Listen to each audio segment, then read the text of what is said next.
I'd like to call this meeting order at 2:09 p.m. Clerk, please call the roll. Thank you, Vice Mayor. Councilmember Kaplan. Here. Councilmember Dickinson. Councilmember Pluckybaum. Councilmember Maple. I'm here. Mayor Pro Tem Guerra is expected momentarily. Councilmember Jennings. Here. Councilmember Vang. Here.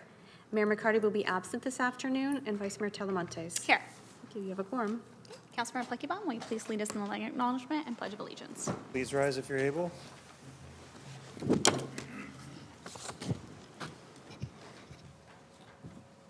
To the original people of this land, the Nisenan people, the Southern Maidu Valley and Plains, Miwok, Patwin-Wintu peoples, and the people of the Wilton Rancheria, Sacramento's only federally recognized tribe. May we acknowledge and honor the Native people who came before us and still walk beside us today on these ancestral lands by choosing to gather together today in the active practice of acknowledgement, appreciation for Sacramento's Indigenous people's history, contribution, and lives. Thank you. Pledge. I pledge allegiance to the flag of the United States of America and to the republic for which it stands, one nation, under God, indivisible, with liberty and justice for all. Thank you so much.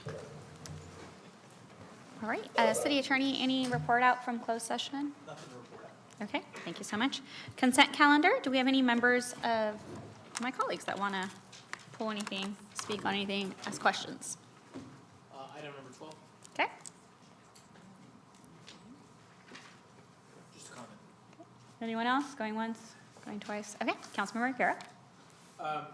Thank you. Just again, I wanted to just thank all of the work that's been done here for anti-displacement and housing anti-displacement again, and to give my gratitude for the city and also Habitat for Humanity for the work that they've done. We just most recently did Rock the Block in Oak Park. Councilmember Maple was there as well with her whole team, doing those great efforts. But this home repair pilot program, it's going to help at least 50 households in these very critical areas off of Stockton Boulevard. And this is the kind of work that we need to continue to make sure that we keep people housed, particularly folks who are on restricted incomes. And we keep the quality of our housing stock there. But I just wanted to thank the staff again for this good work. So thank you, Vice Mayor, and appreciate both Habitat and our city team and all those volunteers who have come out and supported this effort. Will you move consent? I'll go ahead and move consent. I'll second. Thank you. Councilmember Kaplan.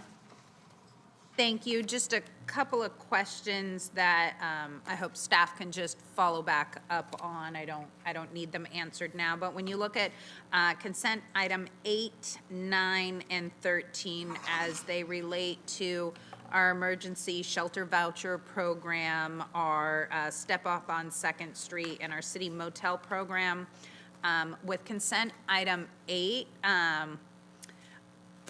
I'm having a little trouble fully understanding, and it's maybe because I'm confusing, so I would love if I can get what impact will the switch from the motel program to emergency shelter vouchers have on those served in the motel program? And then understanding what the cost savings will be. And then on consent item 9, the Step Up on 2nd Street case carrying outreach services for street outreach.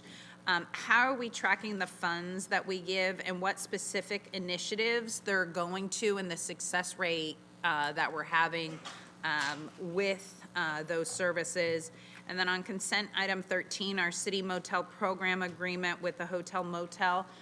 Council members, it's not the first time, but I would love that while we created this program for women and children and families, what is preventing us from potentially expanding it to include seniors, knowing that the city auditor's report showed this is one of our more successful programs that is cost effective? Why wouldn't we open this up, knowing that we're looking for ways to save money and get more seniors off the streets? I would love for that discussion or to occur at some point. Yeah, Councilwoman Kaplan, we can definitely get out a City Council FYI, but also know that I'm working on a larger report regarding data in the homeless department. So I can do one in the immediacy, and then if you give me a little bit of time to work on a comprehensive report, that'd be great. Which I really appreciate, because I think that may answer a fair amount of questions that I'm having of what are we doing, why are we doing, why was something set up a certain way, and is it time to maybe relook at how we do that, knowing we're getting less state money for this, but still trying to keep the amount of people off the streets as possible. So thank you, City Manager. That's it. All right, thank you so much. All right, we have a motion and a second. All in favor, please say aye. Aye. Noes, abstentions? One absence. Okay, good to go. And now we're going to move along to SHR. Oh, no, there's no public comments. Now we will move along to the discussion calendar. We have SHRA with the authorization of the issuance of 501c3 bonds.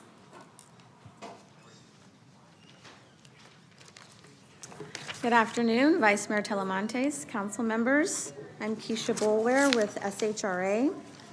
We're here today requesting approval of final bond documents for the Creek at 2645 Apartments.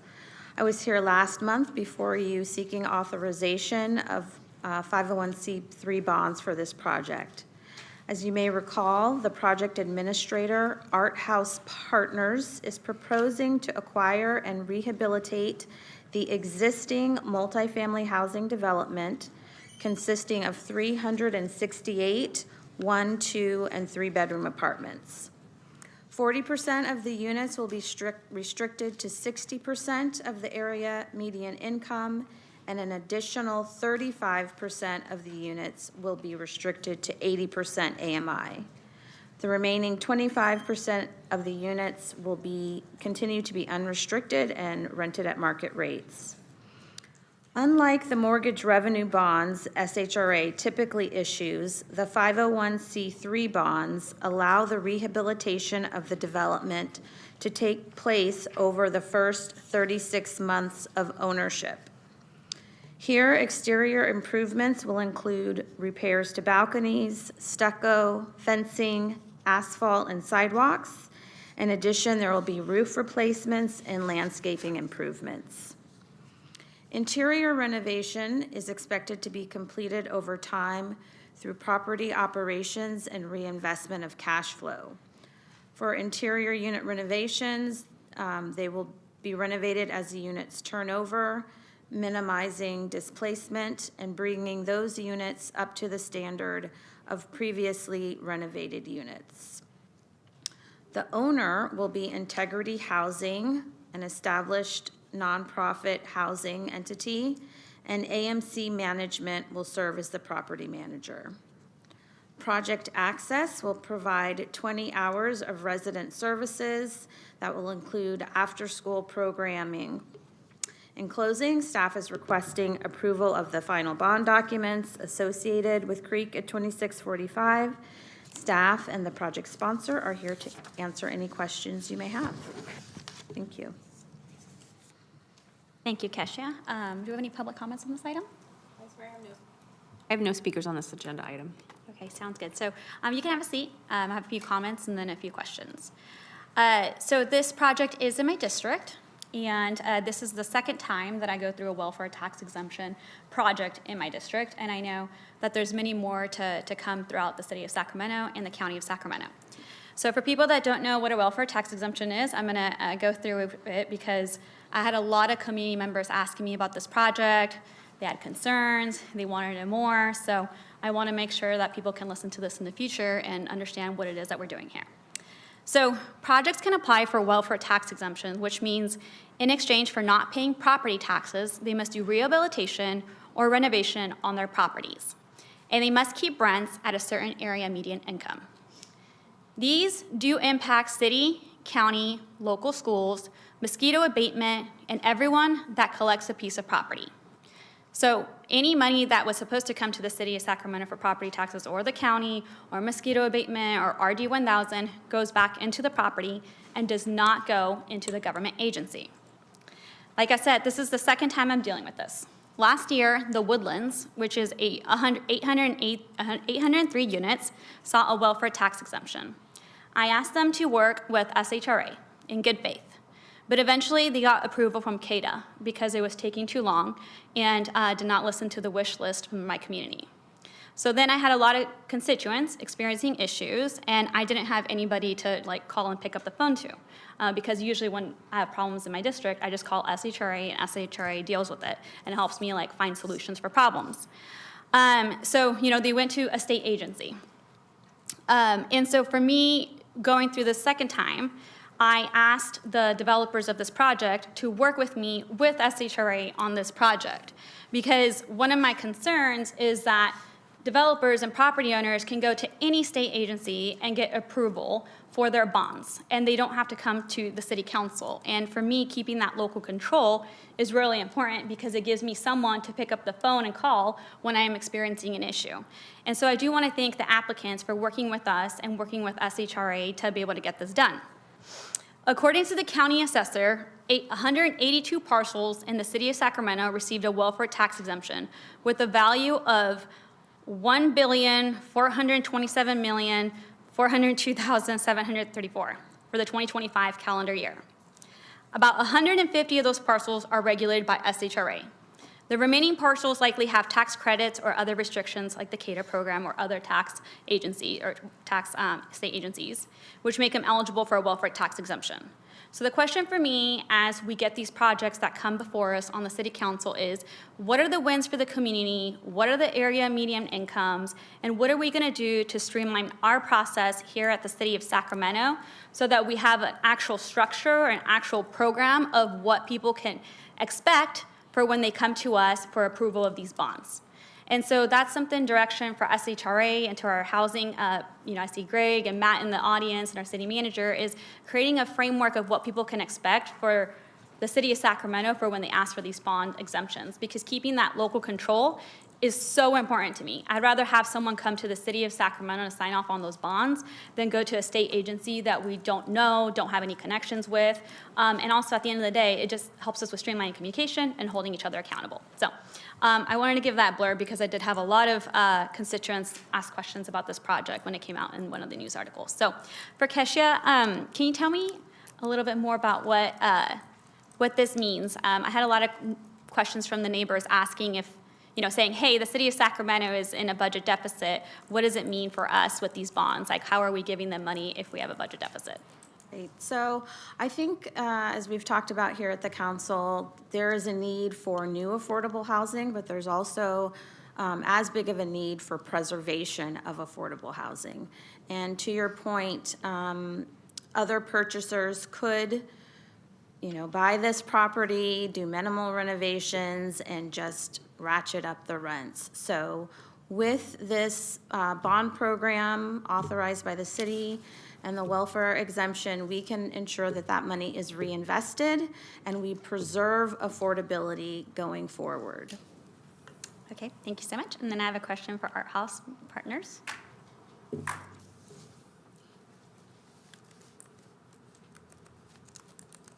want to introduce yourself? My name is Sean Lettingham. I work with Art House Partners. Thanks, Vice Mayor. Thanks, Council. Okay, thank you so much. First of all, I want to thank you for working with SHRA. This is the first time that SHRA does this. I don't know if you want to expand on that, Keisha, when you come back up in a second. But can I know how many of the units will require rehabilitation? So 38 units are in classic condition. 189 have been renovated by Bridge, which is the current owner, and 141 were renovated by the previous owner.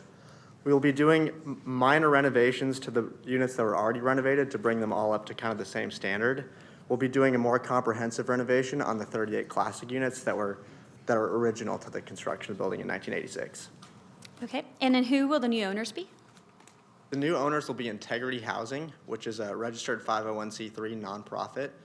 They've done a number of these transactions across California, and we're lucky to have them as partners here.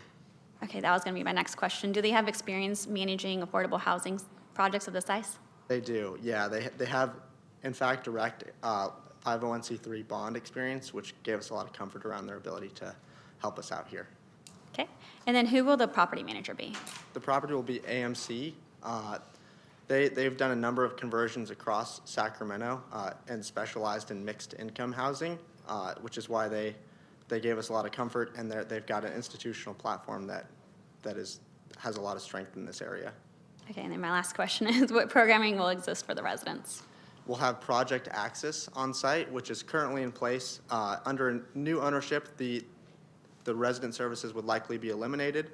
We're preserving that and are doing after-school care as well as some financial literacy courses and other things for the residents and providing at least 20 hours per week.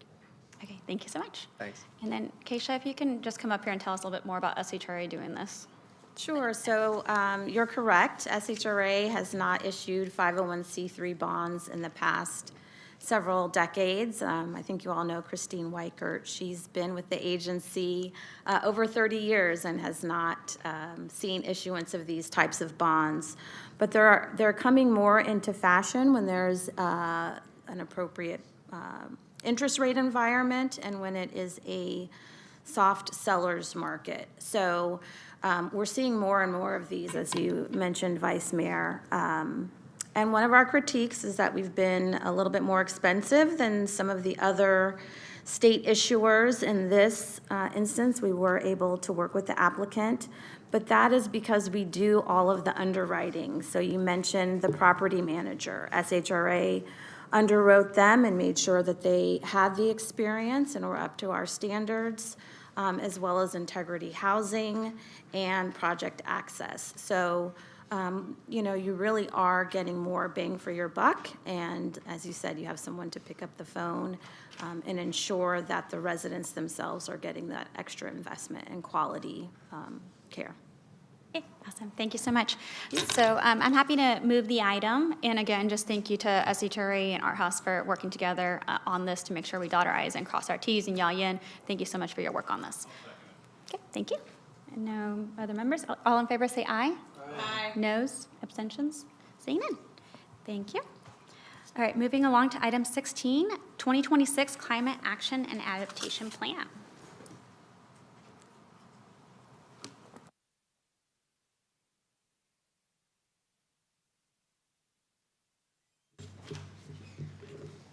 Good afternoon, Vice Mayor and Council. I'm Laura Tuller. I'm an Associate Planner with the Community Development Department, and I'm here to present the second annual Climate Action and Adaptation Plan Annual Progress Report. So just starting with a quick overview of how the report's structured, we'll walk through major progress across key sectors, including buildings, transportation, and water. We'll close with some opportunities and challenges we're facing, and then open it up for questions. So this report provides a background on the CAP, including our emission reduction targets and key climate risks. Do want to note that this is a narrative report. A more detailed quantitative report is planned for 2027 as part of the CAP update. In 2025, the city completed a range of key planning efforts. We adopted the Urban Forest Plan, adopted the Streets for People Active Transportation Plan, completed the SAC-ADAPT Transportation Infrastructure Adaptation Plan, which was funded by a Caltrans grant. And we participated in the Urban Land Institute Technical Assistance Leadership Exchange Program focused on extreme heat in partnership with Sacramento County. These efforts help guide and prioritize implementation. So starting with the built environment, SMUD's 2030 Zero Carbon Plan is a major driver of progress here. Since 2021, SMUD has added about 440 megawatts of renewable energy and storage. Key milestones in 2025 included the Slow House Solar Project and the Hatchet Ridge Wind Project, pictured here in Shasta County. We can also continue to see strong trends toward all-electric new construction. Over 80% of single-family homes and more than 90% of ADUs in 2025 were built all-electric. This reduces construction costs and provides ongoing bill savings for new residents. Existing buildings are a bit more of a challenge. Most water heater replacements in 2025 were still gas-to-gas, although electrification is gaining some traction. And 39% of permitted HVAC installations were for heat pumps in 2025. Do want to note that SMUD continues to provide strong incentives for gas to electric conversions. The transportation sector is still our largest emission source, but zero emission vehicles are growing. About 25% of new sales in 2025 were for zero emission vehicles, though we did see adoption slow slightly with changes in federal incentives, as you can see in the graph on the slide. Fueling an EV in Sacramento is generally less expensive than fueling a gas-powered car, which is great news. We also completed the EV Blueprint project, which expanded charging access and supported car share and an e-bike pilot program. We're also investing in active transportation. Key milestones in 2025 included completion of the Del Rio Trail and the Niños Parkway Phase 2, which improves connectivity and safety for active modes. In the water sector, we're advancing conservation and resilience.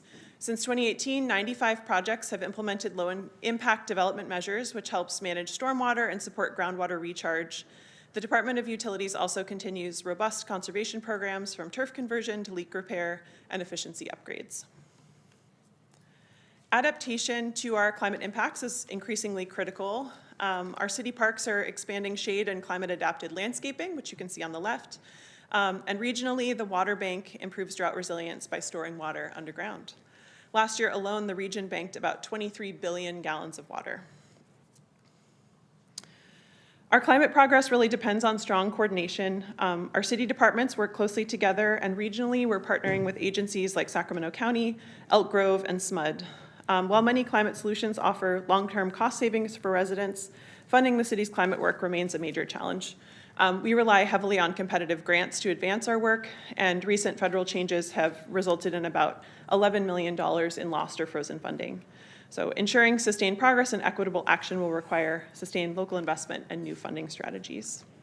That concludes my presentation. We appreciate the opportunity to share about progress, and we're happy to answer any questions. Thank you. Do you have any public comment on this item? I have no speakers on this agenda item. Okay. Councilmember Dickinson. Well, thank you, Vice Mayor. And I have a variety of areas I'd like to inquire into. I appreciate the update, and I just want to drill a little bit further down on some of the areas. I certainly embrace the efforts that we have made, and obviously it's hard to get all the results you want when there are certain parties that aren't very supportive, shall we say, in this environment. But this is one of those issues where I think truly we do have the opportunity to think globally and act locally. So what we do is important in this vein as far as I'm concerned. First, I wanted to ask a little bit about what is happening with respect to the climate emergency resolution that was, as I understand it, adopted by the council, by the Board of Supervisors, by the SMUD directors, and then was a template supposedly for working together in concert with the other agencies. What can you update us on the status of that? I'm not entirely clear on what you're referring to. Perhaps that's the city's climate emergency declaration. Yeah. So I would say we have a range of efforts that have led to, first, the Mayor's Commission on Climate Change was a key milestone, delivered a set of recommendations that informed our climate action and adaptation plan development, and we are actively working to implement those adopted CAP policies. And then really working in a range of, as Laura noted, a range of partnerships with our local partners, SMUD being, first and foremost, or a clear partner in work around electrification, but working with the county and Elk Grove as well. So really finding our opportunities to where we have the clearest path to successfully implement adopted CAP policy is really where we're focused at the staff level. Is there any sort of regular or routine convening of the staffs from SMUD and the county and the city to work on those implementation elements? Yeah, so we have a standing memorandum of understanding with the city, SMUD, the county, and the city of Elk Grove around building electrification. So that's one partnership. We do have some other ad hoc convenings among staff between the agencies. We have a regional city and county climate working group that involves the cities in Yolo and Sacramento and both county agencies. So sustainability staff from each of those agencies meet monthly. That's kind of a little bit more informal convening. That's an opportunity to learn from each other's best practices, learn where we're all making progress and where some folks might be hitting some roadblocks that we want to be aware of. So a really good opportunity to build the community of practitioners and sustainability within the region. So have those convening's turned more into information sharing as opposed to adopting a platform or a work program across the three. I'm just talking about the county and SMUD for the moment. Adopting some work approach across the three and then implementing that. Yeah, we're actually actively in motion right now with the building electrification MOU partners to identify priority projects on which to collaborate. So they're looking to put some more structure around that collaboration. In the past, we've worked collaboratively through that MOU structure, actually to prepare two separate larger grant proposals to the Department of Energy. One of those was given a conditional award, not ultimately funded, but that was a partnership project. We had one that was a REACH code proposal that was all 4 partners. The other was for the development of a building performance standards program, which was a City of Sacramento and SMUD partnership. Again, that particular grant, we did get a conditional award, but we have not received that funding at this time. But we are looking for opportunities to structure those kind of partnerships to proactively message around the benefits of electrification and other decarbonization measures in Sacramento. Is there some place where the common work you're doing among the three, or on a bilateral basis, is recorded and available? We do have an approved memorandum of understanding. That's kind of our otherwise it's a little bit more, each agency then has to work through our own approval processes where we do find opportunity to collaborate on more structured projects. Okay. So we don't have there's not a, website with information available for the MOU specific efforts. It's each of our agencies is communicating through our own, website and other means of communication. Okay. Okay. I'd appreciate that. What I'm thinking is when you meet, do you agree on and memorialize agreement on we're going to do this together, we're going to work on that kind of just that kind of recordation that if someone, a member of the public or an elected official said, gee, I'd really like to know what you guys have been talking about in those meetings and what you've agreed to do, that you could say, here it is. Each meeting is agendized, but there is some informality to it, so there's not a formal meeting minutes from those meetings. It's an opportunity for us to collaborate a little bit more informally as staff. But again, then if there's formal action that we want to take, we would work through each of our respective leadership chains to get that approval to move that work forward. Okay. Okay. Yeah. I mean, I just think that partnership is crucially important to what we're trying to do universally in the area, and that's why I'm asking whether there's some place to be able to track that in effect. So maybe that's something. If it's not too difficult, you can incorporate in the next update or report you give us when you come back. I guess next year is when we're gonna see you next. Okay. The second thing I wanted to inquire about is what the city is doing as an institution to reduce its own emissions. So separate and apart from trying to get people to electrify their buildings or to buy zero emission vehicles, I think what we're doing, and I know there are elements to that, such as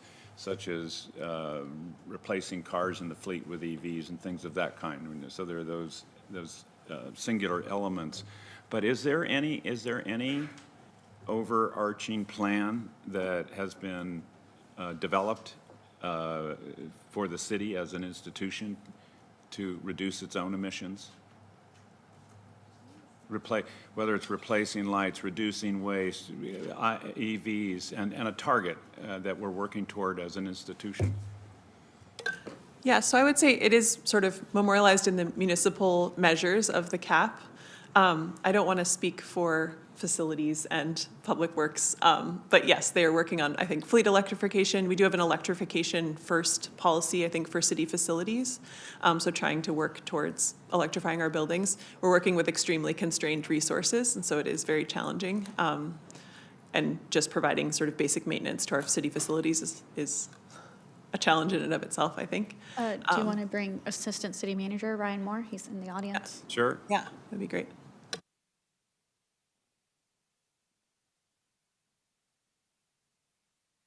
Thank you very much. Mayor and Council, Ryan Moore, Assistant City Manager. So I think you had it right. There are a number of things going on department by department. So there are everything from LED retrofits in our buildings. There's the Department of Utilities is working on a lot of, the big energy user in the city, as I'm sure you know, is the water treatment plant and the pumps. So we are upgrading a lot of that equipment to bring energy use down. That's been a big effort in the Department of Utilities, fleet electrification. So it's not a larger unified effort. Each department has initiatives they're working on. To me, it would probably be a good idea to bring back an FYI memo to articulate everything that we're doing if it's something you're interested in. Thanks, Ryan. I mean, I think it's helpful to have a goal as the city, and recognizing each department's going to have its part to play. But I know when I was on the Board of Supervisors in 2006, we set a goal by 2010 to reduce our emissions as the county by a certain percentage, and so everybody knew that. Everybody knew we were working toward that. Everybody knew what we had to do, and I think it fostered more appreciation for what we were doing. So, I mean, it's just something that I found to be very useful in that context, and thought might be something here that would make sense. Sure, be happy to bring something back. Yeah. Okay. Thanks.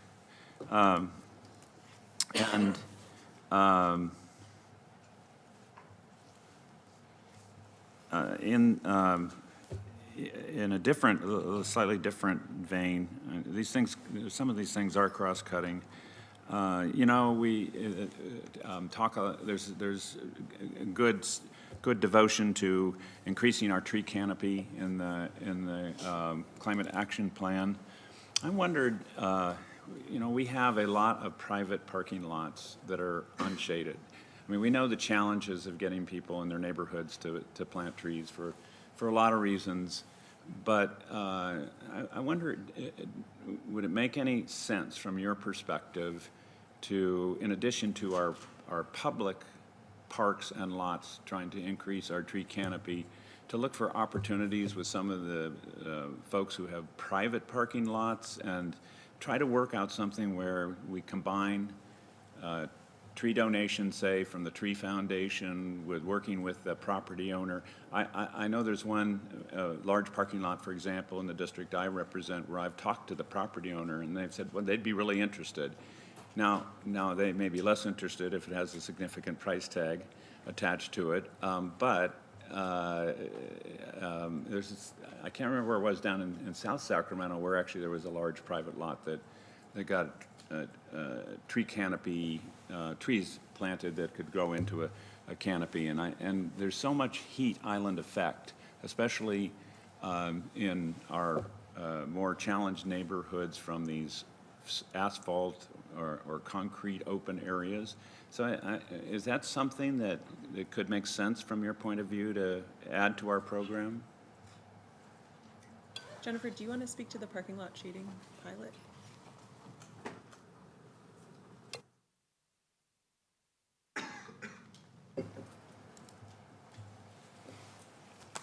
Councilmember Dickinson, Mayor, Council, Vice Mayor. Jennifer Donlin-Wyant, Division Manager for Mobility and Sustainability in Public Works. And one of my teams is the Climate Action and Sustainability team, who are working to do actually a parking lot greening program we're piloting how can we install trees in parking lots? What are the things we need to think about? Because it's one thing for trees to be planted. It's another thing to think about the irrigation they need. And often irrigation is the biggest cost that would be for the developers or the property owners at the time. So we're looking into that, and we will create information packets. We're going to be doing engagement to property owners about the outcomes of this pilot and how do we move it forward. So we're thinking about it, and we're figuring out how we can make it work. Okay, Jennifer, thank you. I'll be interested to talk to you about this particular location that I think would be a great pilot, and I think irrigation is the big issue. So we can talk more about that. Thanks. Then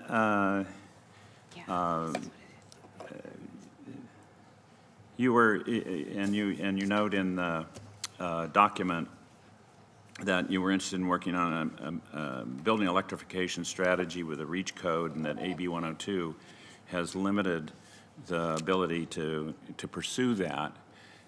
And so I don't know if you can, but I thought the way AB 102 came out is it largely preserved the ability of local governments to pursue REACH codes. Can you talk a little bit more about the status of that? Okay. Yeah, so the one thing that we have found with, it may be AB 130, is, just want to make sure we're talking about the same legislation, that limited the ability of local agencies to adopt REACH codes. There are several exception pathways. One key one that we've tracked is an exception for if a local agency is implementing policy that was adopted in a general plan. And so our initial take is that leaves us some room for adopting REACH codes. There is some uncertainty on how that's going to be ultimately be interpreted by the California Building Standards Commission, which currently does have a number of applications from other local agencies around the state.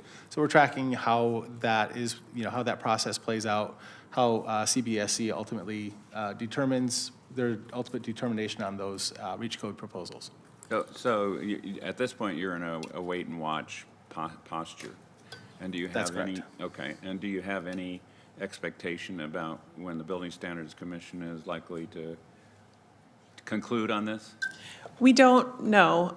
There's a number of cities who have adopted REACH codes sort of following, well, there were a number of cities that actually rushed to adopt prior to the AB 130 deadline, which I think was last October.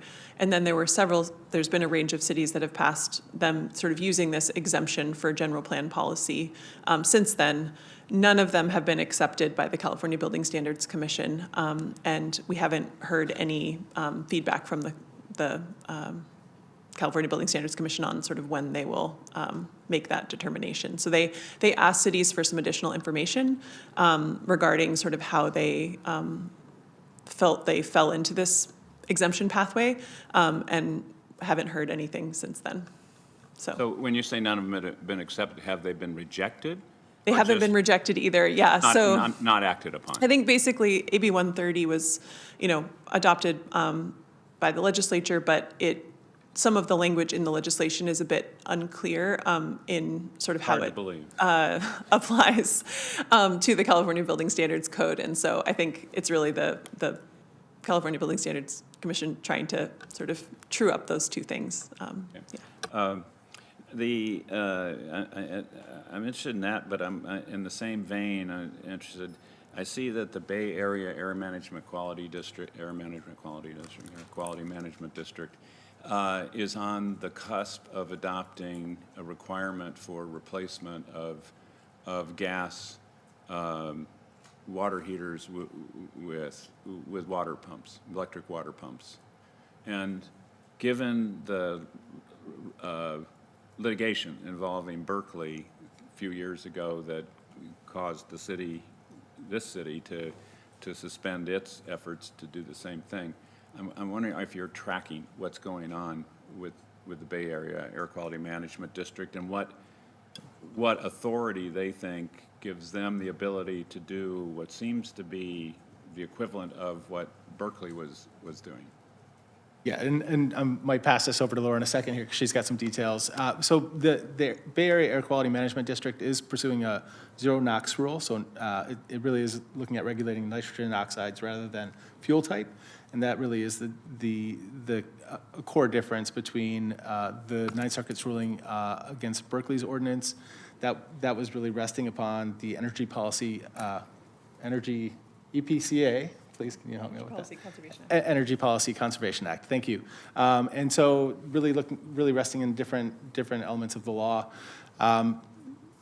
There's been a similar effort in Southern California as well, which I believe did not pass through the South Coast Air Quality Management District. So there's a lot of folks around the state tracking what's happening in the Bay Area Air Quality Management District. But I will note that we may not have the same pathway available to us based on our attainment status regarding nitrogen oxides in the Sacramento Air Management District.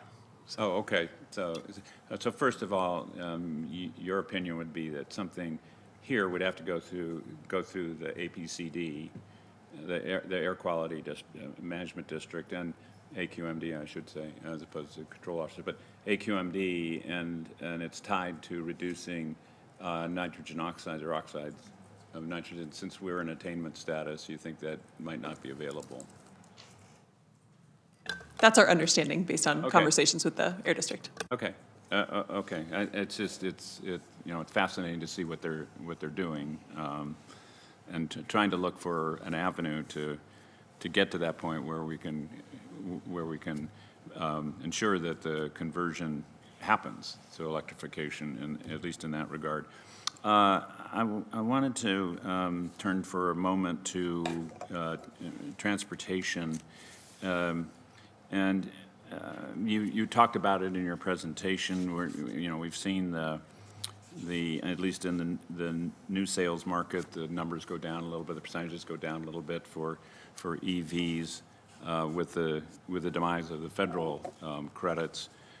But from my observation, I'm not so sure that it's subsidizing the purchase price of EVs. The purchase prices are coming down. There are some less expensive options in that regard. I'm more concerned about the charging infrastructure, and I think that is the hill a lot of people can't get over, is having confidence that if they have an EV, they'll easily be able to charge it, especially if they live in a multifamily building that doesn't have charging. They can't charge at home. There was a study, I don't know, 3-4 years ago now by the Energy Commission that found that 80% of charging happens at home.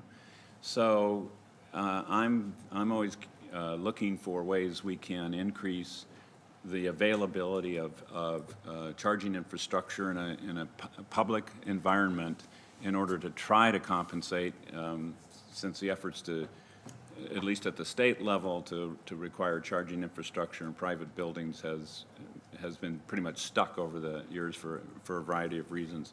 So with that preamble, I had a couple questions. One, are you working on something to bring us as an ordinance to permit, or if it doesn't require an ordinance, doing this at a staff level to implement the legislation that was carried by the mayor as an assembly member to allow curbside charging?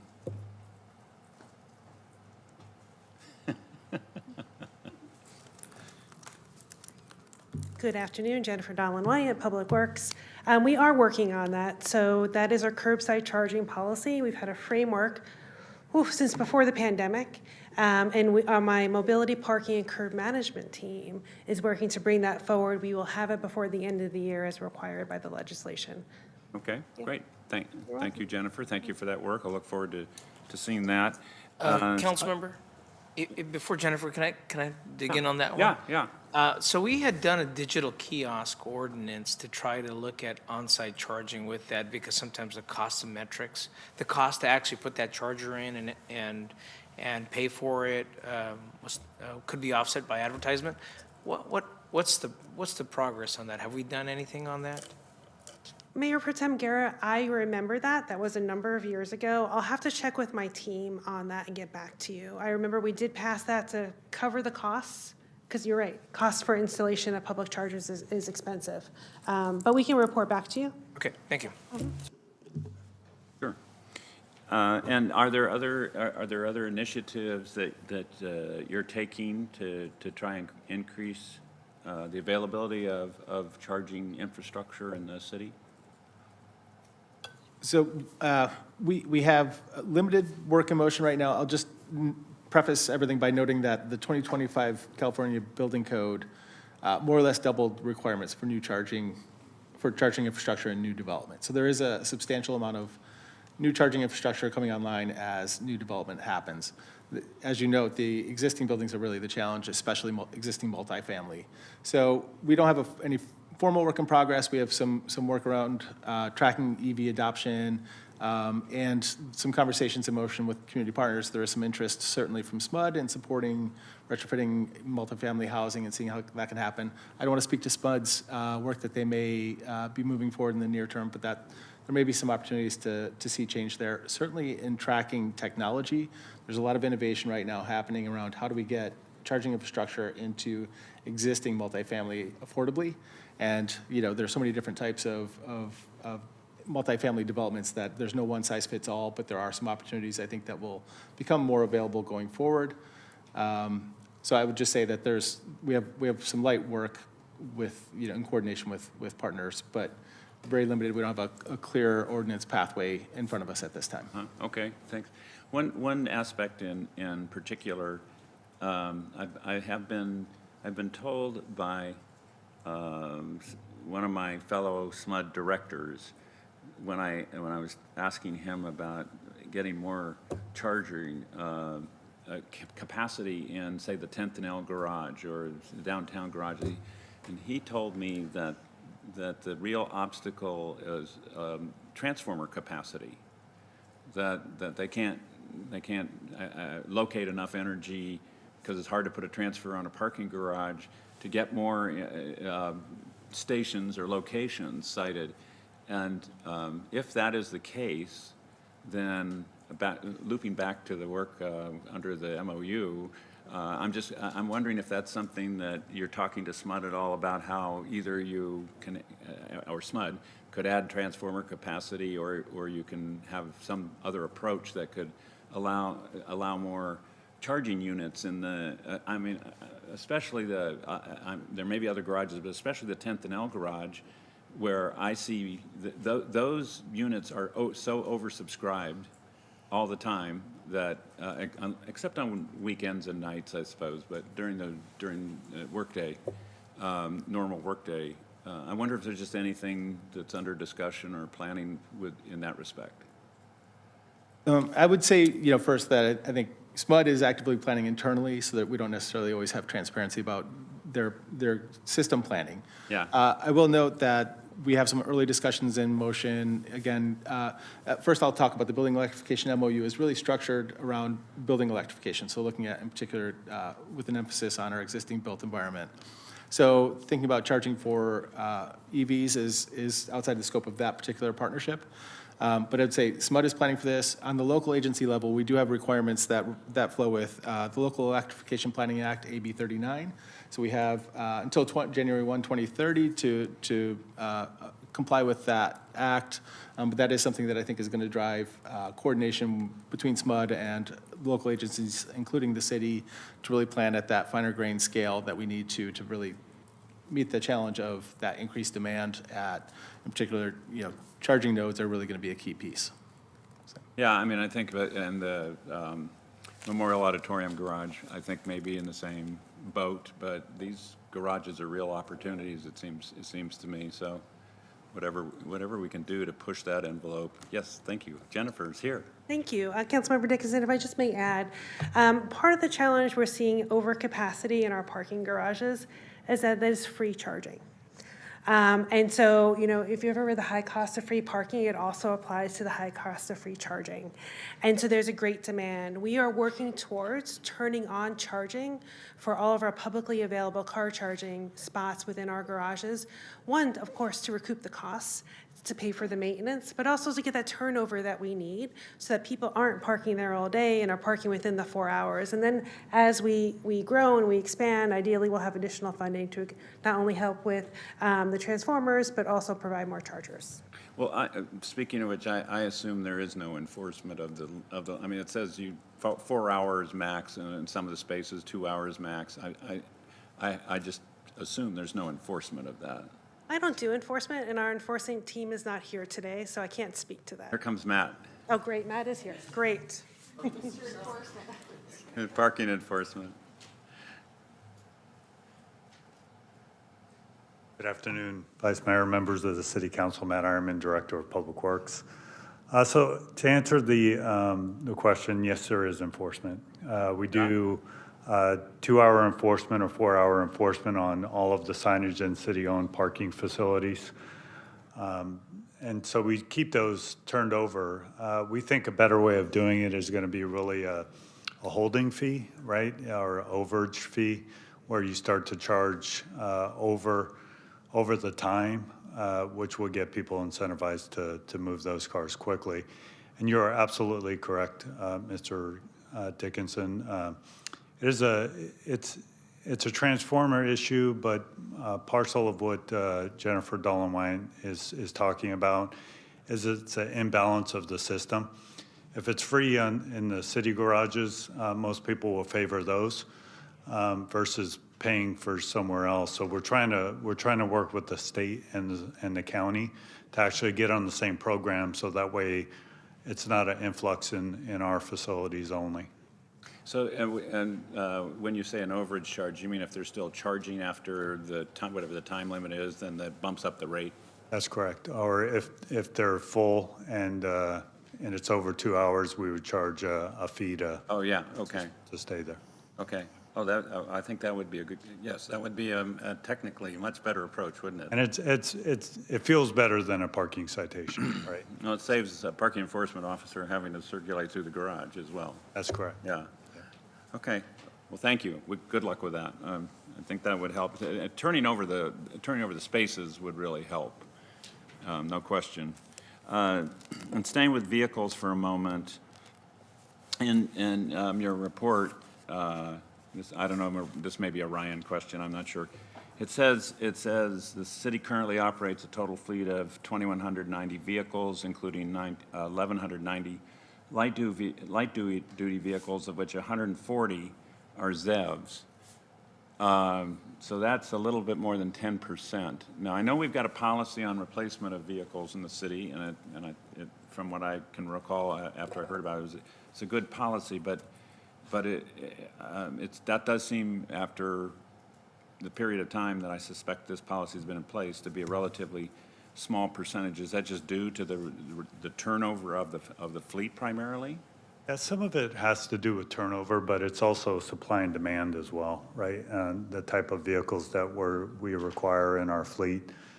We are working on our heavy-duty equipment as well, right? And there's not a huge supply of vehicles for our emergency situations like the vac trucks but we are buying up as many Lightnings as we can. We pretty much bought up all the Bolts, right? And so light duty, we are very on top of. It's just really a supply issue from the manufacturers, and we source these things wherever we can, really. We try to stay local and supply through our local businesses, but we do outsource whenever we can.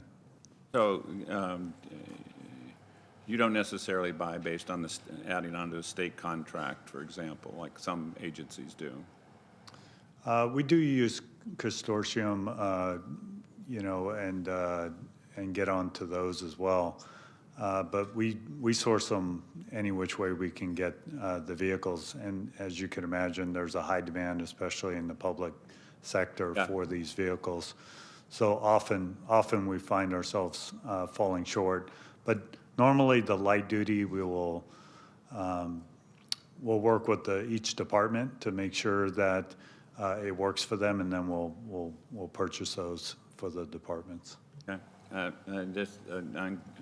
personally encourage as much as possible that getting EVs in our fleet for a variety of reasons, but I'm a believer as well, and they work in many cases for our operations.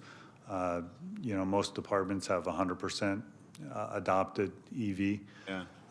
But we're working through the heavy-duty vehicles because that's going to be a big change for us. And whether it's going to be electrification or hydrogen, but then there's the charging infrastructure, and then there's the really what SMUD can deliver at that point. Yeah, yeah, absolutely. There are other limits. Yeah. Thanks, Matt. And I'm sure to everyone's relief, the last thing I wanted to ask about is whether you have considered the desirability and feasibility of creating a climate resilience district, either with the city alone or with some of our sister jurisdictions.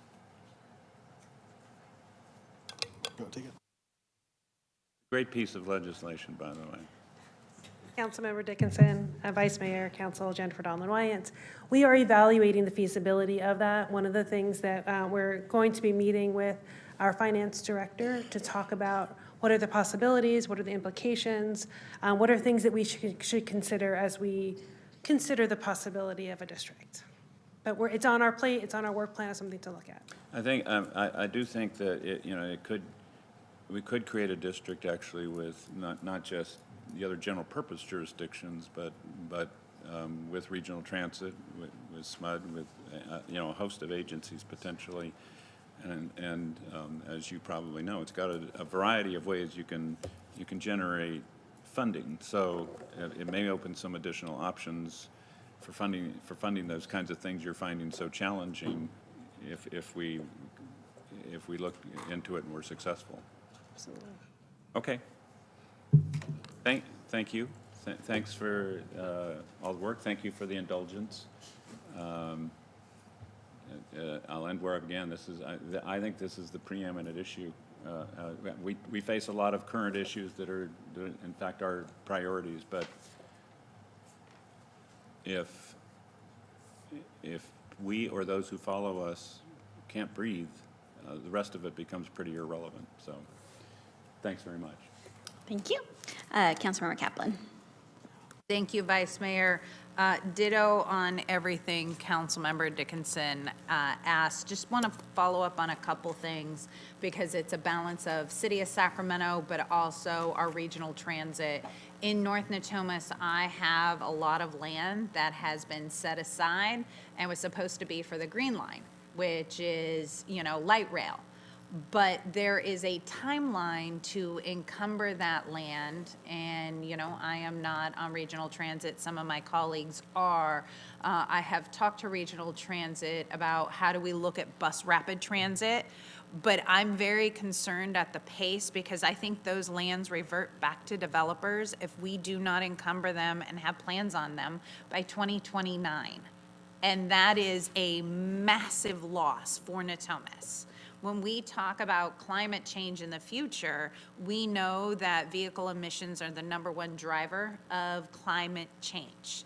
And getting people out of their cars and into reliable public transit is just the #1 thing we can do. And while we aren't the complete drivers of that, it's how do we work with STA and SAC RT. It is so important that we actually, as a city, drive to make sure that SAC-RT reopens up the Green Line so that the EIR allows for bus rapid transit and that we actually encumber those lands. Like, we've got a little time, but considering at the rate that government works, 2029 is not a long time away. And so I want to make sure that gap that doesn't get missed, because we know it's going to be billions of dollars and light rail isn't coming. Light rail is already over the river, but bus rapid transit going through Natomas to the airport should be a priority, being, you know, the 33rd largest city in the United States. The fact that we don't have true viable public transportation from the airport to downtown, you know, in my 20s, it used to be the YOLO bus. The fact that YOLO bus is taking me to the airport and not anything within Sacramento County, we should do better. And that's, you know, 20 years ago, I was taking the YOLO bus to the airport. And then, you know, my second love, as we all know, is trees. And we've talked about like our canopy and Natomas, we have less than many other areas because we're a new growth area. But what I haven't really heard is how are we partnering? Because there's only so much land the city has. The next biggest landowner are our school districts. What are we doing to partner with our school districts? Because many of the areas that need more trees are also in our low-income areas where we could also be helping those schools plant trees, which would have the benefit for the kids, cleaning the air and the entire environment. Is that something we're looking at?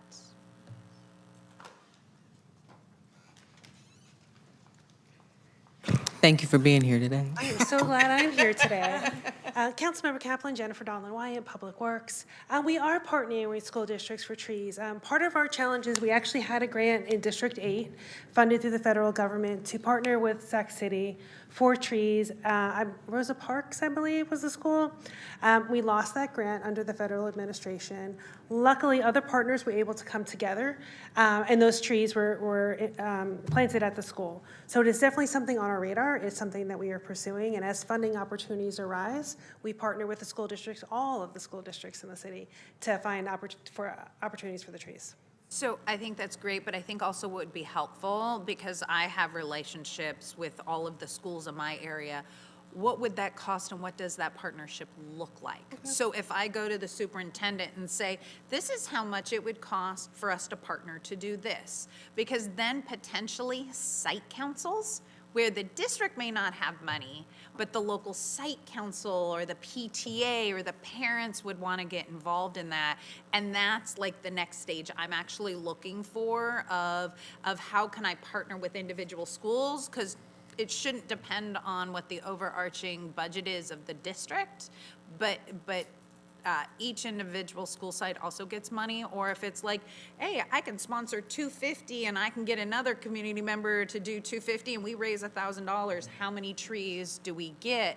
Because then that becomes part of the facilities M&O of the school district, not necessarily the city. But what does that partnership look like? So if we have like just a document that could see, here's you want to do, here's what the cost is, I think we could actually work faster in getting those partnerships. I will talk with my team about that. That would be great. Thank you. You're welcome. I appreciate that. And besides, we all know we have amazing plans and no funding. That's just my comment. I don't know if there is a way when we look at these plans, prioritizing what we should find funding first that has the greatest impact for the reduction on emissions and pollution. That's probably maybe the next thing I'm looking at. Is we've looked all of these and we have all of these plans. How do we look at, instead of just the, my famous Chuck E. Cheese whack-a-mole, what is the best return on investment? That would be just as something we think about moving forward. Thank you.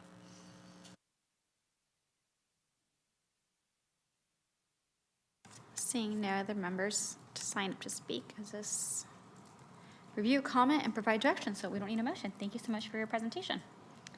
And next up, we have the 2040 General Plan Annual Report.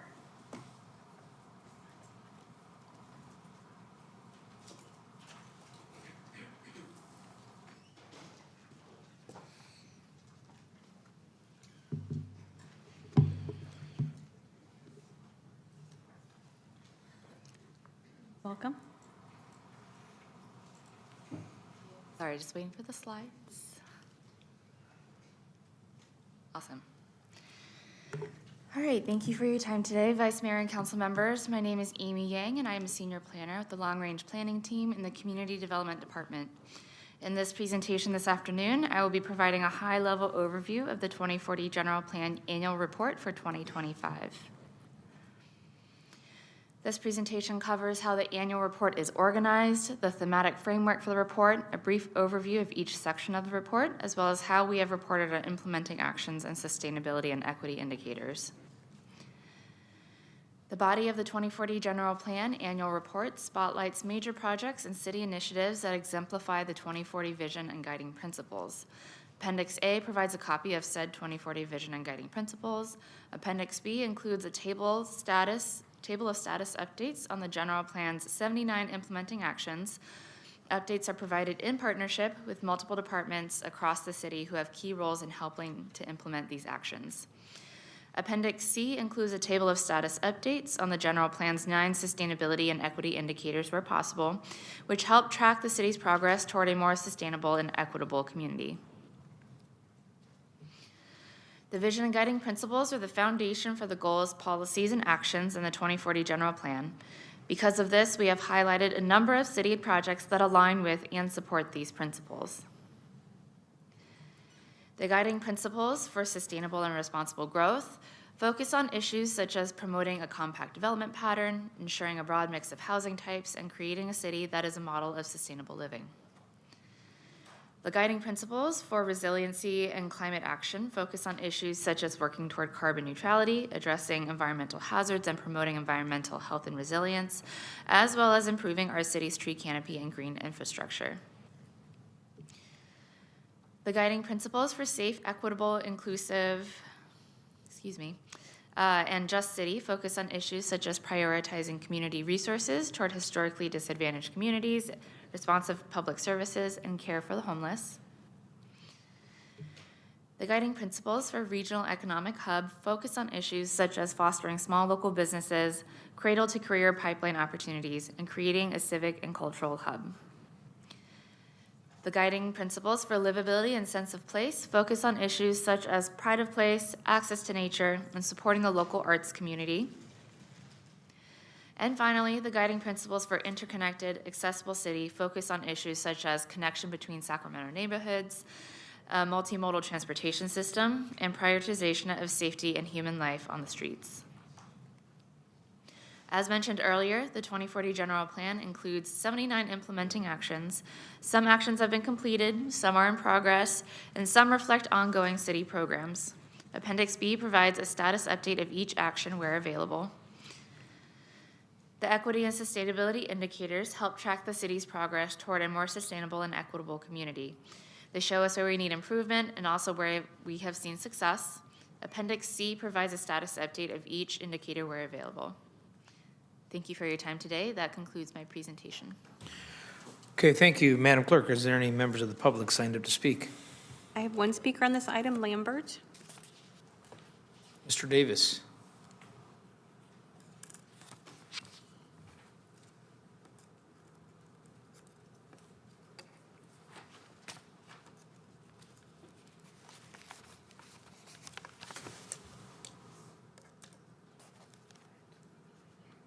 The general plan, just the language of general plan, I was just trying to see the difference between the general fund. And this person who just made the presentation gave me clarity. I needed to get clarity. The millennials keep me busy, and they wanted to know what is the difference between the general plan and general fund, and I have that, so thank you. Thank you, Mr. Davis. Councilmember Maple. Thank you, Mayor Pro Tem. And thank you for the presentation. I know this is, the 2040 General Plan updates have been a lot of work over many years. They're very iterative, and there's a lot of different components. So I appreciate that this is just a quick update. My question is actually pretty specific, and that is to lot splits. So I know there's SB 9 and then SB 450, which allowed the sale for lot splits, and last I heard, I believe that we were updating our codes to allow for that. Do we have an updated timeline? Or has it already been done and I missed it? I don't know, I'm looking over here to the housing folks. If they, Good afternoon, Councilmember Remy Mendoza, Long Range Planning Manager. I am not aware of the timeline off the top of my head, but I'm happy to look into it and follow up. yeah, absolutely. Yeah, just to follow up over email would be great. Thank you. Just really curious. I recently attended an event hosted by the Realtors and ended up basically pitching our ADU website to like 20 or 30 people, and they were amazed at the pre-approved plans on there, all the things that are being offered, and a lot of people genuinely didn't know it existed. And so I was pretty proud in that moment. I'm like, yes, look at all these cool things that we have in the tools on the website. But I did get some questions also from folks who have larger lots in places like Oak Park, and I'm sure other places in the city where they might want to maybe build multiple different kinds of ADUs and be able to possibly sell those. And so I would love to get back to them. So with that, thank you.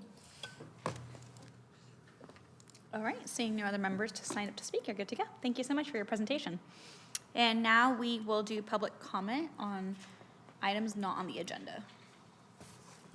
Thank you, Vice Mayor. I have 8 speakers. The first is Lambert.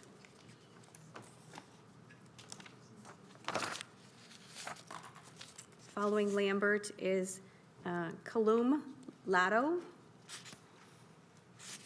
Annabelle Gonzalez, Sandra Sharp, Myra Bennett, then Abigail Tweeton. Okay. I wanted to make an announcement to Mr. Dickerson and really the whole rostrum, those who care. During the Sweet 16, a lot of people, I don't know.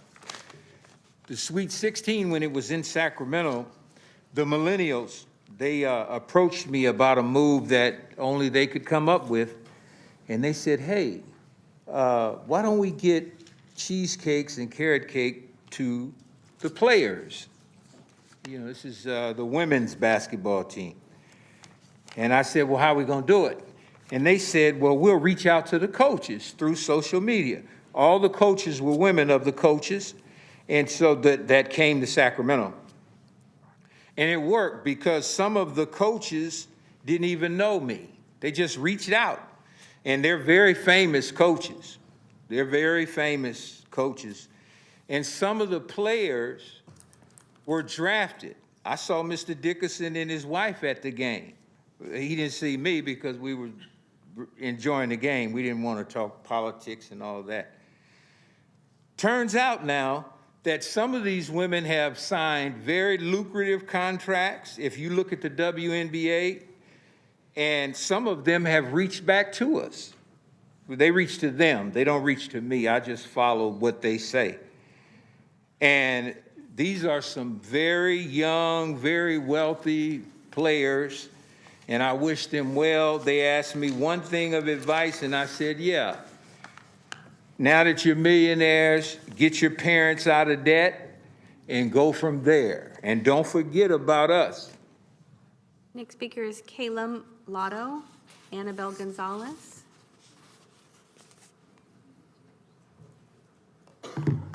Hi, my name is Calum Lotto.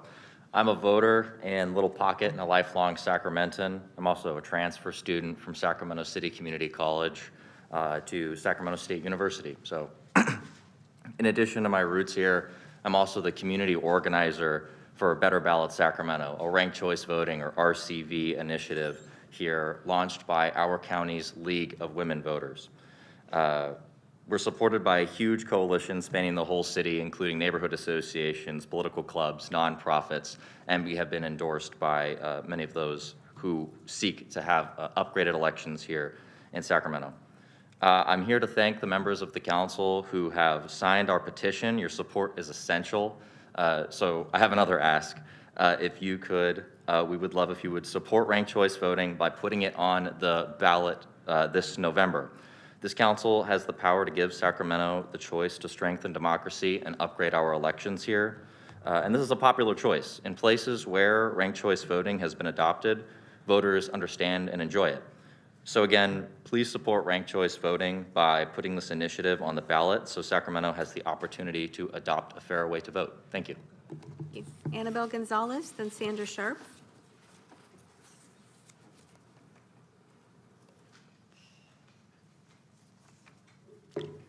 No data, no money.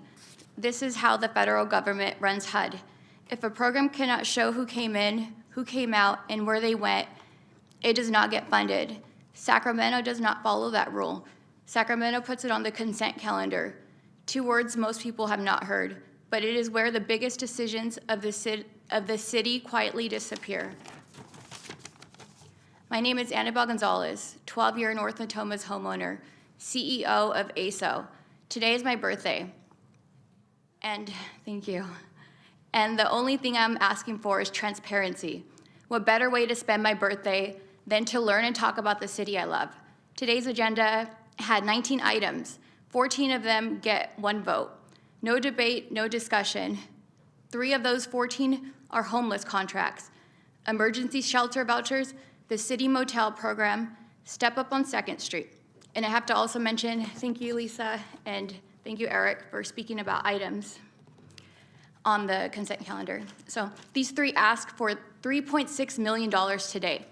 They add to a program that has already cost more than $46 million in 5 years. Federal COVID money paid for most of it. That money is gone. State HHAP money is being cut in half. So who picks up the bill? The general fund, our tax dollars? Last year, the city's auditor reported and only 32% of participants reach permanent housing, and over 50,000 in invoices could not be verified. When was the public consulted on these contracts, on these operators, on the cost per night, on the outcomes? Sacramento says it has no money, but somehow there is always more for the same operators, the same motels, the same contracts. We are not out of money, we are out of accountability. Thank you. Next speaker is Sandra Sharp, then Myra Bennett, then Abigail Tweeton, Daniel Mano, and then Paula Lee.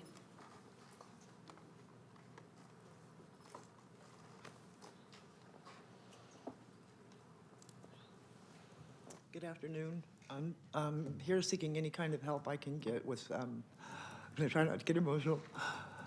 My dog about 2 weeks ago needed to have emergency life-saving surgery, and I cannot afford our vet bill. I'm homeless and have been homeless for about 2.5 years now. And it was suggested by a friend that I come and talk to city council and see if maybe you guys could help me to get my dog returned home. I owned her mom and dad, and I lost her mom to the same illness that my dog had. And thankfully they were able to save her. But it's been almost 2 weeks now, and they're gonna put her up for adoption if I'm not able to come up with some sort of finances or help. I've started a GoFundMe without much luck. And I don't know what to do. I'm seeking any help I can get on this matter, even if it's just advice. Thank you for hearing me. Next speaker is Myra Bennett, then Abigail Tweeton.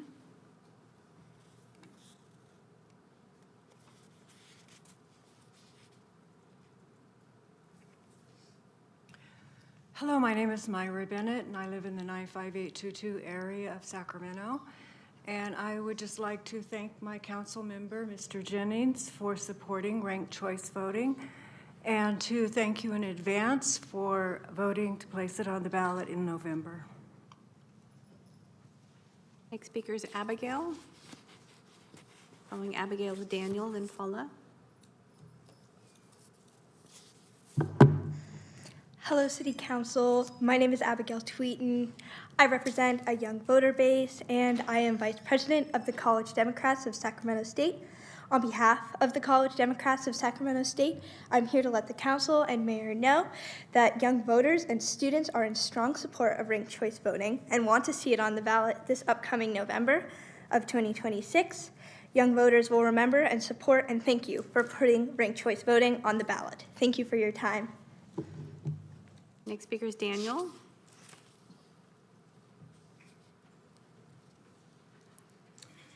Good afternoon. My name is Daniel Mano, and I'm a longtime Sacramento citizen and a Sac State Teaching Credential Program student who believes strongly in ranked choice voting.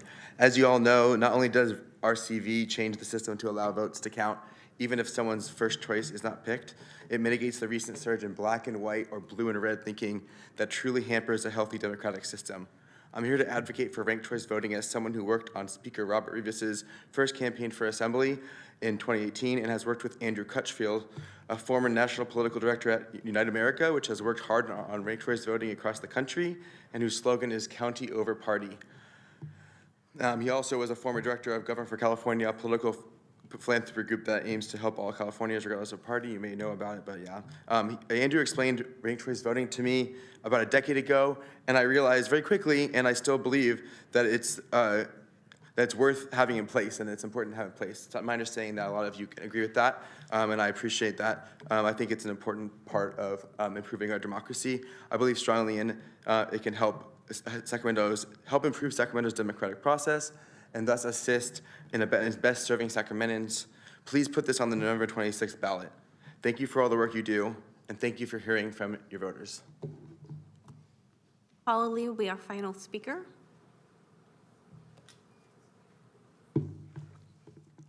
Thank you. Good afternoon, Council.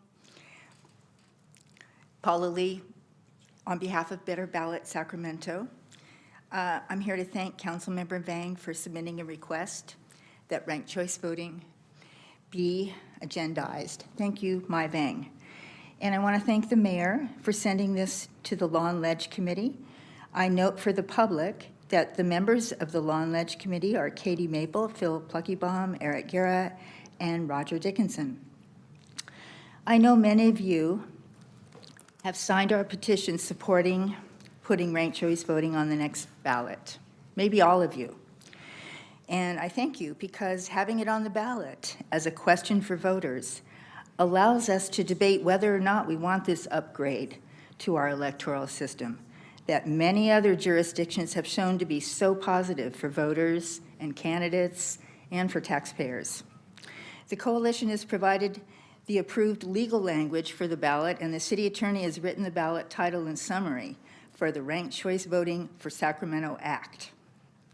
We hope this will save the city the money and time we have already invested. If there are other ways to help move this process along in preparation for what Law and Ledge Committee might need prior to their June 9th meeting, please let us know. And if any of you would like a review of the benefits of our proposal, let us know. We'd be happy to meet with you. Or you can check out our website, betterballotsacramento.org, where we compare ranked choice voting to our current system. Thank you. Vice Mayor, I have no more speakers. Are there any council comments, AB 1234 reports? Seeing none, this meeting is adjourned at 3:30.